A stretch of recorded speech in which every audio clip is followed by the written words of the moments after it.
हमारे इस चैनल मैथिली गंगा को लाल बटन दबाकर सब्सक्राइब करें व घंटी के निशान का बटन दबाएं ताकि सभी नए वीडियो आप तक तुरंत पहुंचे बिल्कुल मुफ्त।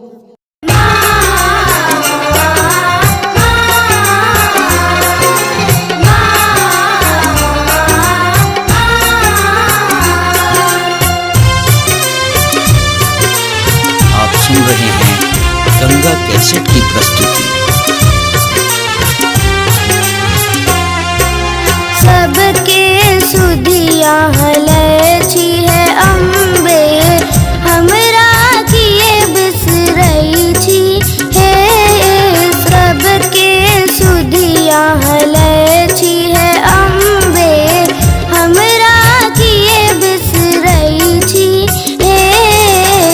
हमरा किए बिसरई छी भवानी हमरा किए बिसरई छी भवानी हमरा किए बिसरई छी हे।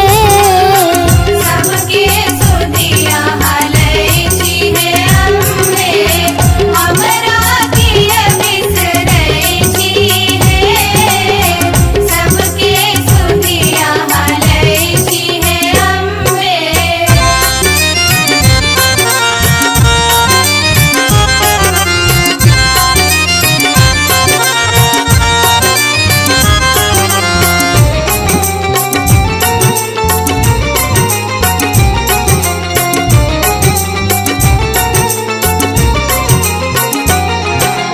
छी हम पुत्र अहि के जननी सीता जनै छी हे।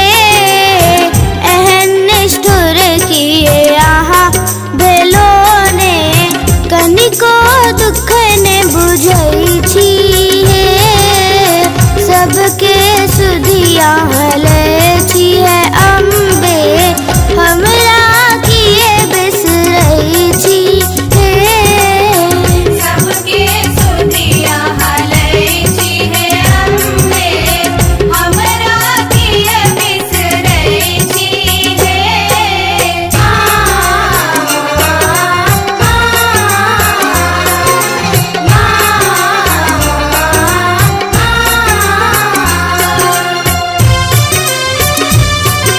आप सुन रहे हैं गंगा कैसेट की प्रस्तुति। छन छन पल पल ध्यान करे छी नाम ही के जपै छी हे।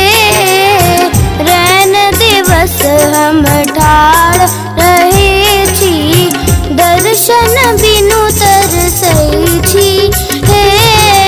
सबके सुधि आहलैछी है अम्बे हमरा किए बिसरई छी हे। सबके सुधिया हलैछी है अम्बे हमरा किए बिसरई छी हे।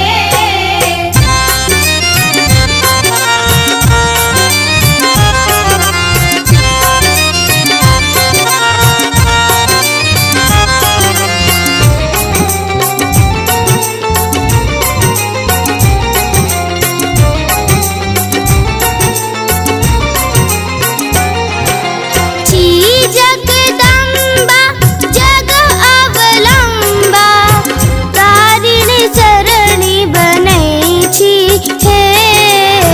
हमरा बेर की ऐनी तके छी पापी जा